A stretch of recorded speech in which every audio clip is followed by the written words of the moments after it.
नमस्कार किसान साथियों, स्वागत है आपके अपने YouTube चैनल किसान एक्सप्रेस में। किसान साथियों, पीछे हमने एक वीडियो अपलोड किया था कि ग्रामोसोन और राउंडअप के अंदर क्या डिफरेंस होता है, इन दवाइयों के रिजल्ट कैसे आते हैं, क्या इसकी प्राइसिंग है। तो उसके ऊपर एक हमारे किसान साथी हैं रतन सैनी जी, उनका कमेंट आया था कि सर नरमे के अंदर नरमा 2-2.5 फीट का हो चुका है, उसके अंदर खरपतवार है, उसका नियंत्रण किस प्रकार कर सकते हैं और हमें उसके अंदर कौन सी जो हर्बिसाइड है, खरपतवार नाशक है, उसका प्रयोग करना चाहिए। तो आज की वीडियो में आपको बताएंगे नरमा के खरपतवार नाशक। तो आप इस वीडियो को अंत तक देखें। अगर आपको वीडियो अच्छा लगता है तो वीडियो को लाइक करें और ज़्यादा से ज़्यादा शेयर करें। अगर आप हमारे चैनल पर नए हैं और हमारी वीडियो पहली बार देख रहे हैं तो हमारे चैनल को सब्सक्राइब करें और बेल आइकन प्रेस करना नहीं भूलें, ताकि आने वाली वीडियो की नोटिफिकेशन आपको मिलती रहे। किसान साथियों, अगर बात की जाए खरपतवार की, तो जब भी हमारी फसल के साथ साथ कुछ अनावश्यक घास फूस उग जाते हैं, उन्हें हम खरपतवार कहते हैं। वो हमारी फसलों में नुकसान पहुंचाते हैं, उनके कारण हमारी फसलों के अंदर बहुत सी बीमारियां होती हैं, बहुत से कीड़े होते हैं।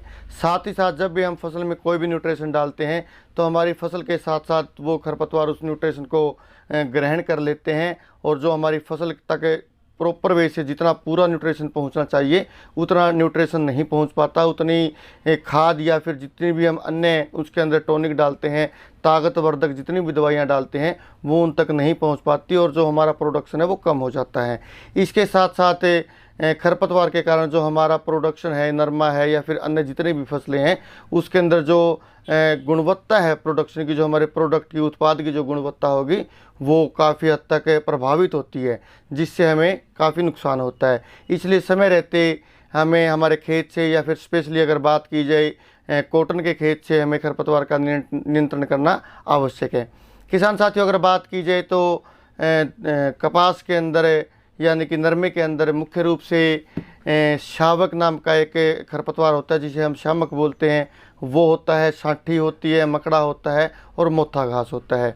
किसान साथियों, अगर बात की जाए इसके नियंत्रण के लिए हमें 2-3 प्रकार की जो विधियाँ हैं वो अपना सकते हैं। सबसे पहले आप जब भी कॉटन की बिजाई करें, आप बिजाई के तुरंत पश्चात पेंडामेथिलीन का स्प्रे कर सकते हैं 1.5 लीटर प्रति एकड़ के हिसाब से। इससे क्या होगा कि इससे जितने भी खरपतवार हैं वो उगेंगे ही नहीं। उसके बाद अगर आपने बिजाई के समय पेंडामेथिलीन का स्प्रे नहीं किया है, यानी कि स्टाम्प का स्प्रे नहीं किया है, तो उसके बाद जब भी घास आपका उग जाए, आपको क्या करना है, उसके ऊपर आपको फिर स्प्रे करना पड़ेगा। किसान साथियों, जब आपकी नरमे की फसल 2 से 2.5 फीट की हो जाती है तब आप उसमें स्प्रे कर सकते हैं, उससे पहले आप उसके अंदर स्प्रे न करें। अगर बात की जाए स्प्रे की, तो इसमें आप 2 प्रकार के स्प्रे कर सकते हैं, एक नॉन सेलेक्टिव हर्बिसाइड और एक selective herbicide. Non selective herbicide का मतलब ये है कि वो आपकी फसल में और जो आपका घास है, जो आपका खेत के अंदर खरपतवार हो चुके हैं, उनके मध्य पहचान नहीं कर पाता। इसलिए आपको नॉन सेलेक्टिव हर्बिसाइड का प्रयोग करते समय ये मुख्य सावधानी रखनी है कि जब भी आप इसका प्रयोग करें, आप अपने नरमे के पौधे के ऊपर कभी भी इसका स्प्रे न पहुंचने दें, क्योंकि अगर आपके नरमे के पौधे के ऊपर अगर ये स्प्रे पहुंच गया तो आपके जो नरमे का पौधा है वो जल जाएगा, ख़राब हो जाएगा। नॉन सेलेक्टिव हर्बिसाइड के लिए आप पैराक्वेट का प्रयोग कर सकते हैं। ये मेरे पास निशान एग्रो की पैराक्वेट है। किसान साथियों, अगर बात की जाए पैराक्वेट की, पैराक्वेट डाइक्लोराइड 24% एसएल मतलब सलरी लिक्विड, यानी कि ये गाढ़ी दवाई होती है। आपको इसका 100 ml प्रति 15 लीटर के टैंक के हिसाब से आपको स्प्रे करना है, लेकिन आपको इसका स्प्रे करते समय जो आपका कॉटन का पौधा है उसको बचाकर ही इसका स्प्रे आपको करना है। किसान साथियों, इसकी अगर प्राइस की बात की जाए तो 350 रुपये के लगभग आपको मार्केट में किसी अच्छी कंपनी का पैराक्वेट आसानी से मिल जाएगा। ये ग्रामोसोन के नाम से काफ़ी फेमस है। किसान साथियों, इसके स्प्रे के 2 से 3 दिन के पश्चात आपके जितने भी संकरी पत्ती वाले घास हैं वो आपके खेत से बिल्कुल समाप्त हो जाएंगे।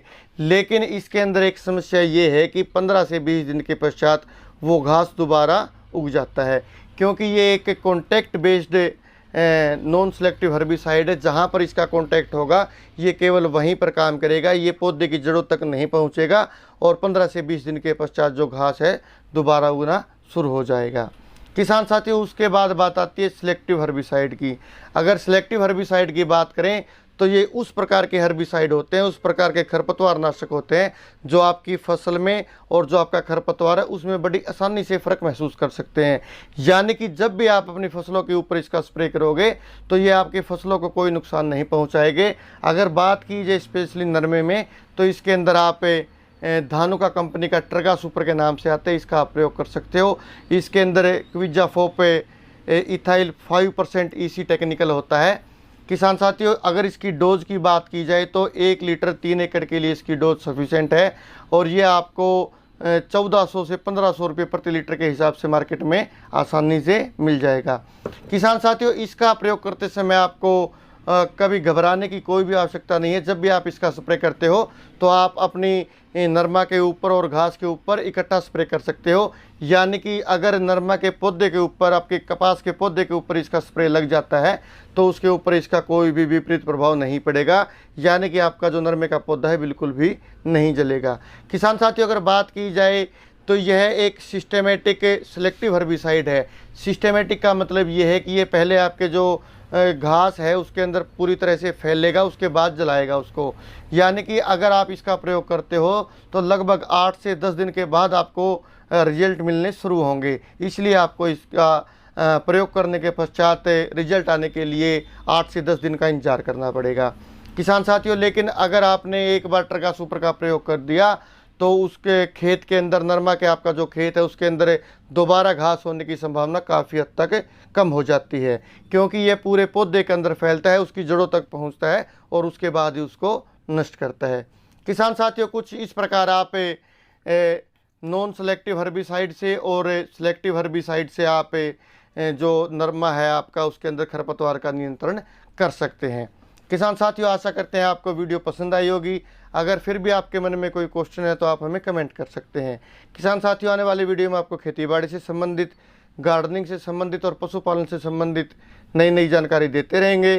तब तक बने रहिए हमारे साथ, देखते रहिए हमारे चैनल पर। धन्यवाद। जय हिंद।